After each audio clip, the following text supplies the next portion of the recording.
Терезе жақтан тук-тук деген тырсыл мен сықыр естіліп, перденің ар жағындағы қараңдаған көлеңке жүйкеме әбден тиді.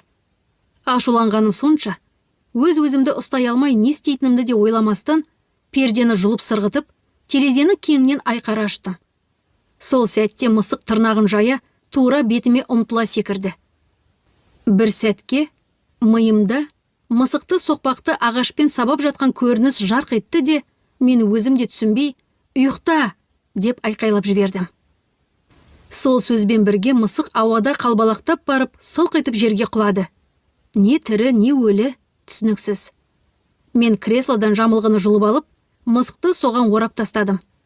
Көзіме бірінші түскен перденің бауы, сонымен оралған түйіншікті мықтап байладым. Сонда ғана демімді ішке алып, есімді жинадым. Не істеймін енді бұнымен? Ақыры терезені жауып, пердені қайта жаптым.